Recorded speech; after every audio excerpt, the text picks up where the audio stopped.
Hi, everyone.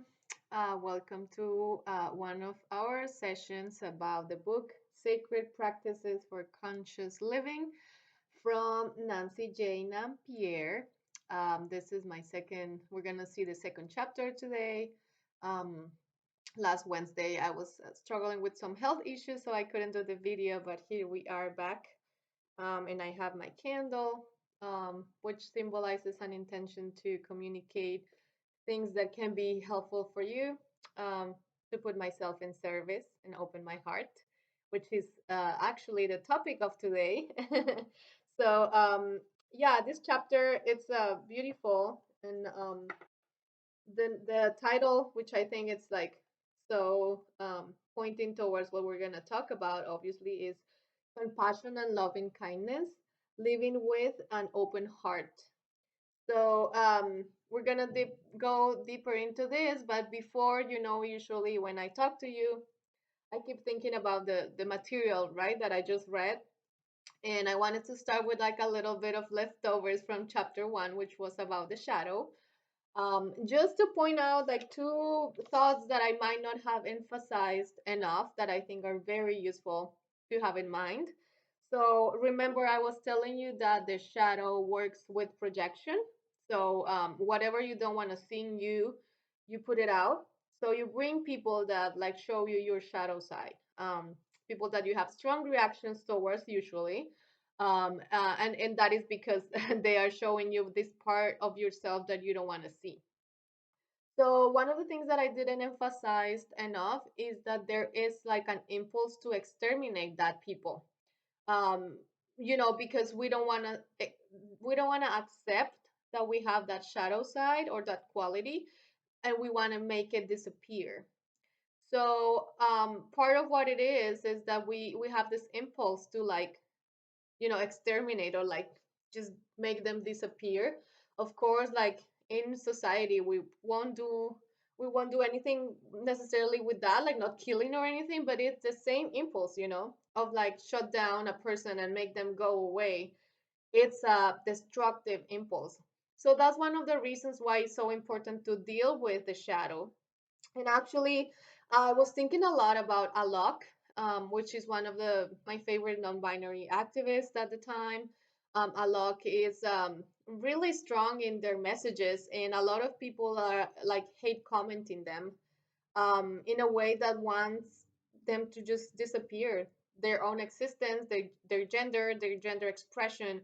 And what I see there and what they see, because that's how they answer the comments, is like, I know you're hurting, and I'm sorry you didn't have the freedom to be like I am now, but this is on you. So that's important. And I keep thinking that desire, if you can identify that desire to destroy or make someone go away because of the projection. So that's quite interesting and important to notice. And the second thing is more positive. And I think I didn't quite get it until I did. If you don't know me, I'm a theater person. Like, I'm doing my PhD in theater and dance in performance studies. And I usually have this fascination, admiration, a little bit of a childish desire for performers that are very talented, like actors or, like musicians. And I've always had that. When I see them on stage, I will be like, I don't know, I feel like this fan person that it really like gets me going.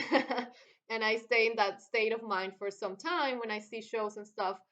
And she actually says that that might be coming from, yeah, of course, actual admiration, but also projection, in the sense that I project what I really want to be, perhaps what I'm not developing fully in myself, in others, and that creates that fascination.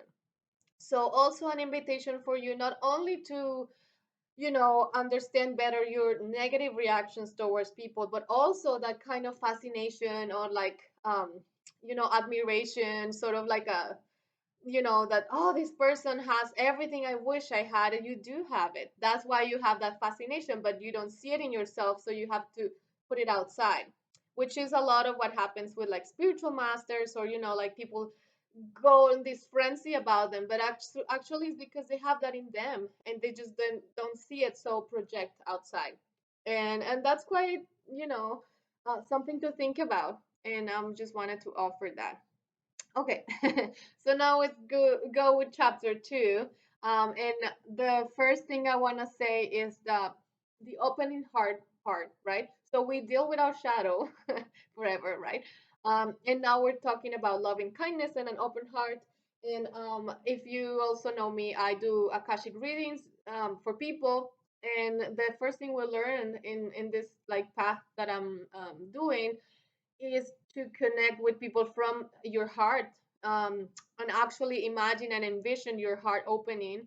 And there is even studies, and there, if you're interested, there is a website, I mean, an organization called Heart Math, that studies like the whatever emission from the heart, the wavelengths, and like energy that comes from the heart, like measured physically, uh, if it is in sync or not with the one that you have in your brain, right? And so this idea that, I mean, we have like powerful energetic organs in us, and like one of those is the heart, and one of those is the stomach, the brain, right?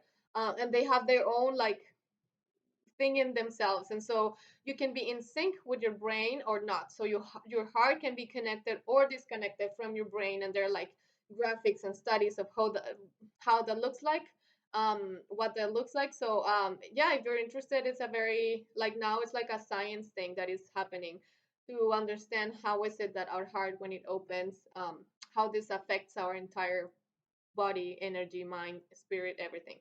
So very good to think about our heart and our energy in this chapter that is about compassion, right? So the first thing that she mentions is like compassion is like a lifestyle, and it's based on this realization that all beings, not just human, are capable of suffering. So I mean, she mentions, but like not perhaps so face front. This whole chapter is Buddhist inspired, right? The Buddhism, and so to think that all of us can suffer somehow help us to open our heart, you know. And that made me think about, well, sometimes people, if they have their heart closed because of fear or protection or like things that happened when they were little or during their lifetime, if they are closed, you won't see them suffering, right? And so I feel like it's important to name that in the sense of like not everyone experience or demonstrates their suffering in the same way. Actually, in my experience, people that are like tough skin and like, you know, like I don't have feelings and stuff, are so sensitive, and because you think they don't feel, you can like overstep or, you know, hurt them even more than the one that is always like in drama. Like I feel more of that. I'm always like feeling all the feelings and being very reactive, because of my trauma, and so everyone knows that I'm suffering, and I do know myself. But those people that don't register much, they are also suffering. So, how is it that you can connect to them from a place of compassion? Even the feeling or the sadness of them not having the possibility to connect with their suffering. So, they are suffering, but they just cannot register and communicate, right? So, I feel like that I just wanted to put that in there. The other thing that she keeps telling that I'm like, I'm not sure is you know, this idea that compassion grows when you can live the experience of others, um, like put in the shoes of others or something like that. That she even have practices, meditation that is like I am you and you are me. And I do think at a very profound spiritual level this is true, but also I know that the ego and the shadow side of us really has taken that in twisted ways, right? So I don't know if you have that, but I do have a lot of friends that when I come to them with a situation or something that I'm hurting about, they would immediately say, "Yes, I understand because I da da da da, I live this and that and that and that," and I feel sometimes that that is not so effective.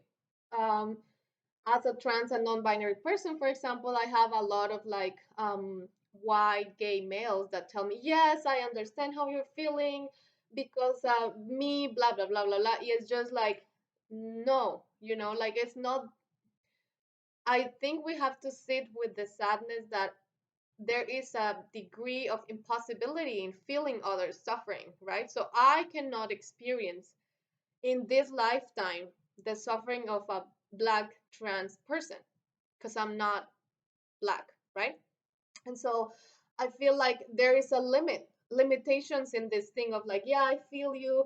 And what she suggests is always like connecting something to your experience. And I think again, that is accurate to some extent, but maybe not to respond to others. So this is when I come with my experience, which is with the years of like healing and stuff, I would see someone having this hard time and being even like, in a conflict with me, being reactive or whatever. And there is a place in me that from the heart says, I know that place. I know that place. And I myself recall moments in which I can connect my personal experience with them, but I'm not telling them, yes, I understand you because me.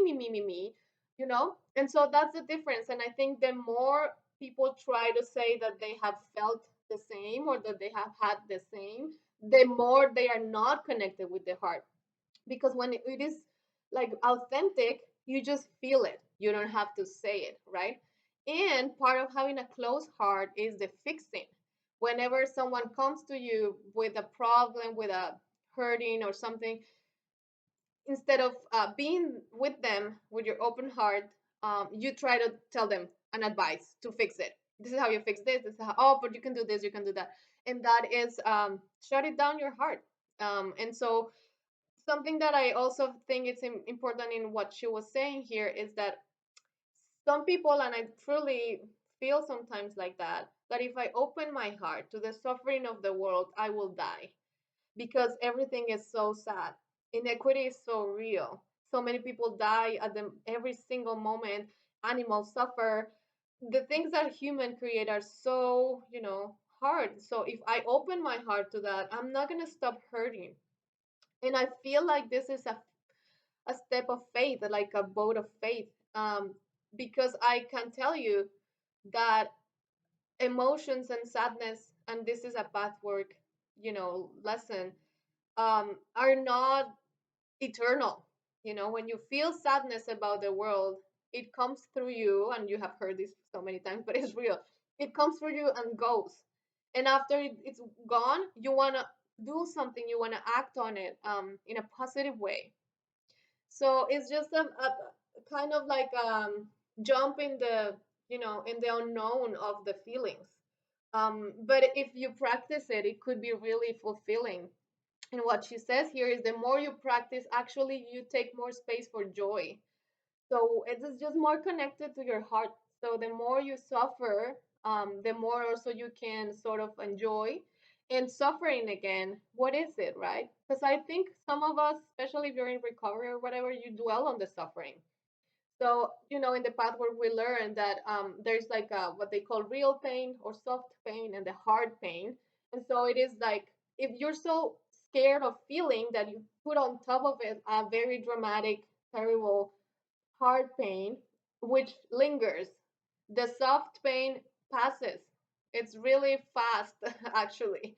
The hard pain, it lingers, it stays, it's stuck, it doesn't transform. It's like something that is, it doesn't help to anything.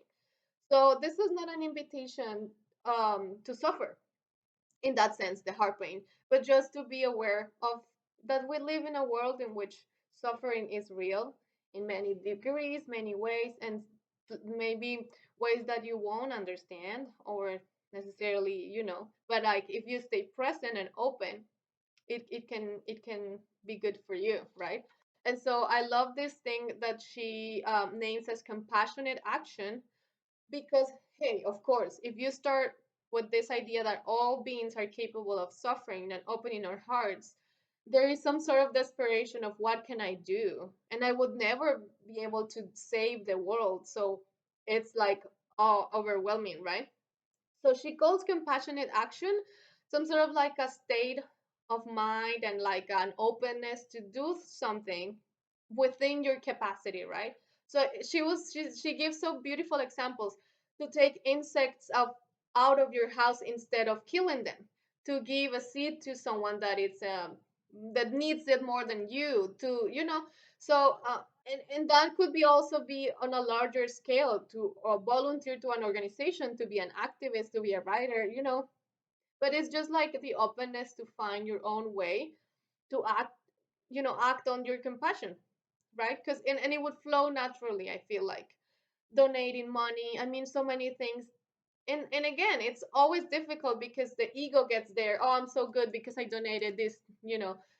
So it's like a constant revision, a constant self-actualization, a constant observation, and with compassion, right? Of what are our motives. But I feel like that is a good step, and feeling that you can take that um as far as you can, what is authentic to you, right? So I like that one. And the loving compassion meditation is very well known in Buddhist settings. I have practiced it because of the recovery dharma. It is in the book, and they have been practicing for a long time. So if you're interested, you can find it in the book or everywhere. And really, loving kindness meditation. And it is so beautiful to do it because you start thinking about someone that you like and feel compassion for them, for their suffering, and you wish them happy. So this is something I haven't said, sorry. Compassion is not only understanding that everyone can suffer, but wishing them to be happy, right? So if you start meditating and you think about this person you love, you, of course, it's easy to see them without suffering and being happy. But then the meditation asks you to think about someone that you're not so keen on, of and then desire them happiness is harder. And so when you do it, you start to expand your heart a little bit, and they tell you, don't choose the person you hate the most in the universe, because that won't do. Pick like this person, this colleague at work that you're like, or this other person, and little by little it would expand. And in the loving kindness meditation of the dharma, you would finish thinking about all the beings and all the universe, wishing them happiness and not suffering, right? And so it's very sweet and really fulfilling, and it's a practice. So I really recommend it to you. I have also recommended before the Tara rain meditation, because a lot of the compassion has to do with acceptance, which we have talked about before. Um, Nancy says here tolerance, and I don't think that's a good word, because tolerance is some of like, oh, yeah, like I have to tolerate this, like I hate it though. Whereas acceptance is, perhaps we have now using this word to say that it's not great, it's not, yeah, I want to have the situation, but I'm just accepting it. And so it feels like a little different than tolerance. And the good thing about loving kindness is that you don't have to like the person. It's quite obvious to desire them happiness and not suffering. So you don't have to agree with them. And so the practice is really beautiful.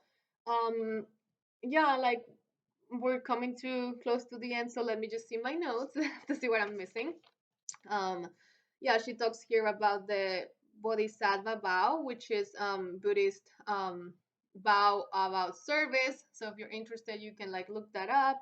But it's kind of the same as the compassionate action, in that you commit yourself to be of service, not in detriment of yourself, but within your possibilities. And so how that would look like as a daily practice. Um, and yeah, I think that's pretty much it. Remembering the fleeting quality of emotions and allowing yourself to feel, understanding that letting yourself feel might not be easy because of fear, trauma. Some people have families that dump them a lot of emotional labor. So whenever they have that, it's just like, I just don't want to hear your drama. And it's a response that we create when we're little, and people use us as emotional dumpster or something, right?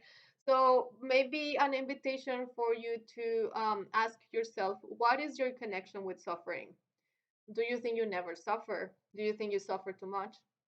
Do you think suffering is weak? Suffering is wrong? Like, what are your ideas around suffering?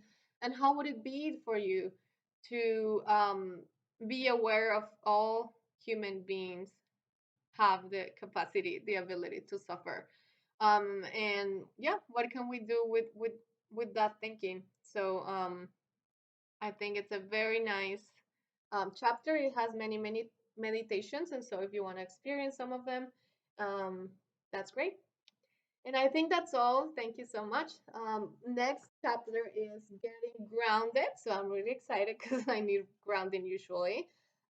Nurturing yourself as body mind. So we'll see how that goes. I wish you all a good evening.